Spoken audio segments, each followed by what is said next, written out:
अथाष्टादशोऽध्यायः 18वां अध्याय। पार्वती द्वारा गणेश को वरदान, देवों द्वारा उन्हें अग्र पूज्य माना जाना, शिवजी द्वारा गणेश को सर्वाध्यक्ष पद प्रदान करना, गणेश चतुर्थी व्रत विधान तथा उसका माहात्म्य, देवताओं का स्वलोक गमन।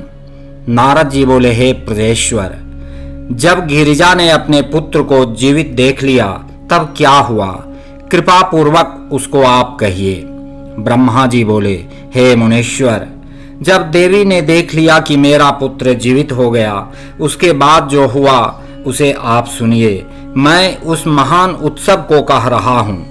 हे मुने, जब व्याकुलता से रहित तथा विशेष आकृति वाले शिवा पुत्र गजानन जीवित हो गए, तब देवताओं ने उन्हें गणाध्यक्ष के पद पर अभिषिक्त किया। भगवती पार्वती अपने पुत्र को अभिषिक्त देखकर अत्यंत हर्षित हो गईं और अपनी दोनों भुजाओं से बालक को गोद में लेकर प्रेम पूर्वक उसका आलिंगन करने लगी। जगदम्बा ने उस अपने पुत्र को बड़े प्रेम से नाना प्रकार के वस्त्र तथा अलंकार प्रदान किए। उन देवी ने अनेक प्रकार की सिद्धियों से उस बालक का पूजन करके सभी दुखों को दूर करने वाले अपने कल्याणकारी हाथ से उसका स्पर्श किया। पूजन करने के उपरांत देवी ने उसका मुख चूमा और प्रेम से उसे अनेक वरदान दिए और कहा, पुत्र, तुमने इस समय बड़ा कष्ट उठाया। हे पुत्र, तुम धन्य हो और कृतकृत्य हो। तुम सभी देवताओं के पहले पूजे जाओगे और सदा दुख रहित रहोगे। चूंकि इस समय तुम्हारे मुखमंडल पर सिंदूर दिखाई देता है, इसलिए लोगों के द्वारा तुम सदा सिंदूर से पूजित होगे। जो मनुष्य पुष्प, चंदन, सुगंधित द्रव्य, उत्तम नैवेद्य, विधि पूर्वक आरती, तांबूल, दान, परिक्रमा तथा नमस्कार विधान से तुम्हारी पूजा करेगा, उसे संपूर्ण सिद्धि प्राप्त होगी, इसमें संदेह नहीं। इतना ही नहीं, तुम्हारे पूजन से समस्त विघ्न भी निस्संदेह विनष्ट हो जाएंगे। ब्रह्मा जी बोले, ऐसा कहकर उन महेश्वरी देवी ने नाना प्रकार के उत्कृष्ट पदार्थों से पुनः अपने उस पुत्र का पूजन किया। हे विप्र, तब गिरिजा की कृपा से क्षण मात्र में देवताओं को तथा विशेषकर शिव गणों को शांति प्राप्त हुई।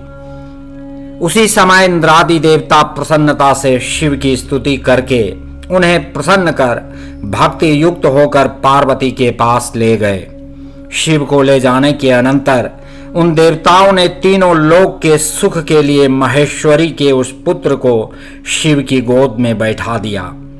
शिवजी ने भी उस बालक के सिर पर अपना कर कमल रखकर देवगणों से यह वचन कहा, यह मेरा दूसरा पुत्र है। तब गणेश ने भी उठकर शिव को, पार्वती को, मुझे, विष्णु को प्रणाम करके सबके सामने खड़े होकर नारद आदि सभी ऋषियों से कहा, आप लोग मेरे अपराध को क्षमा करें। मनुष्यों में मान ऐसा ही होता है। तब मैं, ब्रह्मा, विष्णु तथा शंकर, इन तीनों देवताओं ने एक साथ ही उस बालक को प्रेम पूर्वक उत्तम वर प्रदान करते हुए कहा, जिस प्रकार हम तीनों श्रेष्ठ देवता तीनों लोकों में पूज्य हैं, उसी प्रकार ये गणेश भी सभी के द्वारा पूजे जाएं। हम लोग प्राकृत अर्थात मौलिक देवता हैं, उसी प्रकार ये भी प्राकृत हैं। गणेश विघ्नों का हरण करने वाले तथा सभी कामनाओं का फल प्रदान करने वाले हैं। पहले इनकी पूजा करके बाद में मनुष्य हम लोगों की पूजा करें। यदि हम लोगों की पूजा की गई और इनकी पूजा नहीं की गई, और हे देवताओं, यदि कोई इनकी पूजा किए बिना अन्य देवताओं की पूजा करेगा तो उसे पूजा का फल प्राप्त नहीं होगा, इसमें संदेह नहीं। ब्रह्मा जी बोले, ऐसा कहकर शिवजी ने अनेक प्रकार की वस्तुओं से गणेश की पूजा की। उसके बाद विष्णु के द्वारा भी वे पूजित हुए। तदनंतर मैंने एवं पार्वती ने उनकी पूजा की और देवताओं ने भी बड़े आदर के साथ उनका पूजन किया। उसी स्थान पर ब्रह्मा, विष्णु एवं शिव ने एक साथ मिलकर पार्वती की प्रसन्नता हेतु उन गणेश को सर्वाध्यक्ष शब्द से संबोधित किया। इसके बाद शिव ने प्रसन्न मन से उन गणेश को लोक में सदा सुख देने वाले अनेक वर दिए। शिव जी बोले, हे पार्वती पुत्र, मैं तुम्हारे ऊपर प्रसन्न हूँ, इसमें संदेह नहीं है। मेरे संतुष्ट रहने पर जगत संतुष्ट हो जाता है, कोई भी विरुद्ध नहीं हो सकता। तुम बालक रूप से हो और शक्ति के महापराक्रमी एवं परम तेजस्वी पुत्र हो, इसलिए सर्वदा सुखी रहो। हे बालक, विघ्नों के नष्ट करने में तुम्हारा नाम सर्वश्रेष्ठ होगा। आज से तुम मेरे संपूर्ण गणों के अध्यक्ष एवं सबके पूजनीय होगे। इस प्रकार कहकर शंकर ने गणेश को उनकी अनेक पूजा विधि बतलाकर उसी क्षण उन्हें अनेक आशीर्वाद प्रदान किए।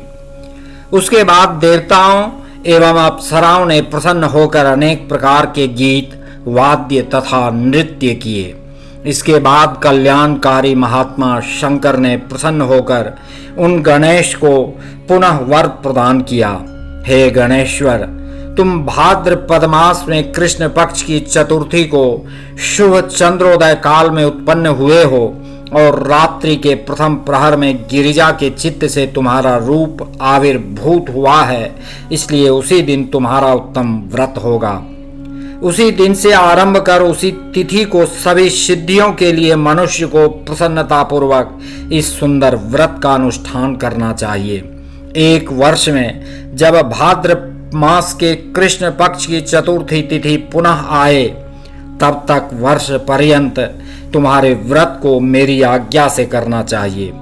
जो लोग इस संसार में अनेक प्रकार के अतुल सुख चाहते हैं, वे प्रत्येक चतुर्थी के दिन विधि पूर्वक तुम्हारी पूजा करें। मार्गशीर्ष के महीने में रमा नामक जो चतुर्थी होती है, उस दिन प्रातः काल स्नान कर व्रत के लिए ब्राह्मणों से निवेदन करे, दूर्वा से पूजन करे तथा उपवास करे।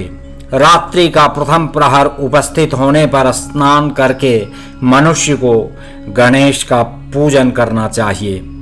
धातु से, मूंगे से, श्वेत अर्क से अथवा मिट्टी से गणेश की मूर्ति का निर्माण करके उसकी प्रतिष्ठा कर मनुष्य सावधान होकर नाना प्रकार के दिव्य गंध, चंदन तथा पुष्पों से उनकी पूजा करे। गणेश जी की पूजा के लिए जो दुर्वा हो वह एक वित्ते अर्थात 12 अंगुल लंबी की हो और 3 गांठ से युक्त तथा मूल रहित होनी चाहिए। इस प्रकार की 101 दुर्वाओं से अथवा 21 दुर्वाओं के द्वारा स्थापित प्रतिमा का पूजन करे। धूप, दीप तथा नाना प्रकार के नैवेद्य, तांबुल, अर्घ्य आदि उत्तम द्रव्यों से और प्रणाम तथा स्तुति के द्वारा गणेश जी की पूजा करें। इस प्रकार तुम्हारा पूजन कर बाल चंद्रमा की पूजा करे। तदनंतर ब्राह्मणों की पूजा करके प्रसन्नता पूर्वक मधुर पदार्थों का भोजन कराना चाहिए। इसके बाद स्वयं भी लवण रहित मधुर भोजन करना चाहिए। तत्पश्चात अपना सारा नियम विसर्जित करे और गणेश जी का स्मरण करे। इस प्रकार का अनुष्ठान करने से यह शुभ व्रत संपूर्ण होगा। इस प्रकार व्रत करते हुए 1 वर्ष बीत जाए, तब उस व्रत की संपूर्णता के लिए उद्यापन करना चाहिए। मेरी आज्ञा से उसमें 12 ब्राह्मणों को भोजन कराए तथा एक कलश की स्थापना करके तुम्हारी मूर्ति की पूजा करे। वेदी पर अष्टदल कमल बनाकर मनुष्यों को धन की कृपणता से रहित होकर वेद विधि से होम करना चाहिए। इसके बाद मूर्ति के आगे 2 स्त्रियां एवं 2 वटकों की विधि पूर्वक पूजा कर आदर से उन्हें भोजन कराए। रात्रि में जागरण करे, प्रातःकाल पुनः पूजन करे। इसके बाद गणेश जी से पुनः आने के लिए प्रार्थना कर उनका विसर्जन करे। तत्पश्चात बालक वटुओं से आशीर्वाद ग्रहण करे तथा स्वस्ति वाचन भी कराए और व्रत की संपूर्णता के लिए पुष्पांजलि समर्पित करे। उसके बाद नमस्कार कर अन्य कार्य संपन्न करे। जो इस प्रकार व्रत का अनुष्ठान करता है उसे अभिष्ट फल की प्राप्ति होती है। हे गणेश्वर, जो श्रद्धा के साथ नित्य अपनी शक्ति के अनुसार सभी कामनाओं का फल प्राप्त करने के लिए सिंदूर, चंदन, तंडुल, केतकी के फूल तथा अनेक प्रकार के उपचारों से तुझ गणेश की पूजा करेगा, और इस प्रकार जो भी लोग भक्ति पूर्वक अनेक उपचारों से तुम्हारी पूजा करेंगे उनको सदा सिद्धि प्राप्त होगी तथा उनके विघ्नों का नाश हो जाएगा। सभी वर्णों विशेषकर स्त्री जनों को गणेश जी का पूजन अवश्य करना चाहिए। अपने अभ्युदय की कामना करने वाले राजाओं को विशेष रूप से पूजन करना चाहिए। हे गणेश, मनुष्य जो जो कामनाएं करता है तुम्हारी पूजा से उसे निश्चित रूप से प्राप्त करता है, इसलिए कामना करने वाले उस मनुष्य को सदैव तुम्हारी पूजन करना चाहिए। ब्रह्मा जी बोले, हे मुने, जब महात्मा शिवजी ने गणेश जी से इस प्रकार कहा तभी सभी देवगणों, ऋषि वरों तथा समस्त शिव प्रिय गणों ने तथास्तु कहकर विधि पूर्वक गणपति का पूजन किया। उसके बाद सभी गणों ने भी गणेश को प्रणाम किया और आदर पूर्वक अनेक प्रकार की वस्तुओं से विशेष रूप से उनकी पूजा की। हे मुनीश्वर, उस समय भगवती गिरिजा को जो हर्ष उत्पन्न हुआ उस अवर्णनीय हर्ष को मैं अपने चारों मुखों से भी कैसे कहूँ। देवताओं की दुंदुभियां बजने लगीं, अप्सराएं नाचने लगीं, बड़े बड़े गंधर्व गान करने लगे और आकाश मंडल से पुष्प वृष्टि होने लगी। इस प्रकार गणपति की प्रतिष्ठा होने पर सारा जगत सुखी हो गया, महोत्सव होने लगा एवं सारा दुख नष्ट हो गया। हे नारद, उस समय विशेष रूप से पार्वती तथा शिव प्रसन्न हुए, सर्वत्र सुखदायक महामंगल होने लगा। उस समय समस्त देवता एवं ऋषिगण जो सभी वहां आए हुए थे वे शिवजी की आज्ञा से भगवती पार्वती तथा गणेश की बारंबार प्रशंसा करते हुए, शिव की स्तुति करते हुए तथा वह युद्ध कैसा था उसका वर्णन करते हुए चले गए। जब भगवती पार्वती का क्रोध शांत हो गया तब शिवजी भी पूर्ववत पार्वती के समीप आकर लोकहित की कामना से नाना प्रकार के सुखद कार्य करने लगे। यद्यपि वे स्वात्मा राम हैं, फिर भी भक्तों के कार्य के लिए सदैव उद्यत रहते हैं। विष्णु तथा मैं ब्रह्मा उन पार्वती एवं शंकर की भक्ति पूर्वक सेवा कर तथा शिव की आज्ञा लेकर अपने स्थान को आ गए। हे नारद, हे भगवान, हे मुनीश्वर, आप भी शिवा शिव के यश का गान करके उनसे पूछकर अपने भवन को चले आए। हे नारद, आपके द्वारा पूछे जाने पर मैंने आपसे विघ्नेश्वर गणेश जी के यश से मिश्रित भगवान शिव तथा भगवती शिवा के यश का आदर पूर्वक पूर्ण रूप से वर्णन कर दिया। जो संयत होकर इस मंगलदायक आख्यान को सुनता है वह सभी मंगलों से युक्त होकर मंगलों का आलय हो जाता है। पुत्रहीन को पुत्र, निर्धन को धन, स्त्री की इच्छा वाले को स्त्री एवं प्रजा चाहने वाले को प्रजा की प्राप्ति होती है। रोगी को आरोग्य, भाग्यहीन को सौभाग्य, नष्ट पुत्र वाले को पुत्र, नष्ट धन वालों को धन एवं जिस स्त्री का पति विदेश गया हो उसको पति की प्राप्ति होती है और शोक युक्त पुरुष शोक से रहित हो जाता है, इसमें संशय नहीं है। गणेश से संबंधित यह आख्यान जिसके घर में नित्य रहता है वह सर्वदा मंगल से युक्त होता है, इसमें संशय नहीं है। यात्रा काल में तथा पवित्र पर्व पर जो कोई सावधान होकर इसे सुनता है वह गणेश की कृपा से संपूर्ण मनोरथ प्राप्त कर लेता है।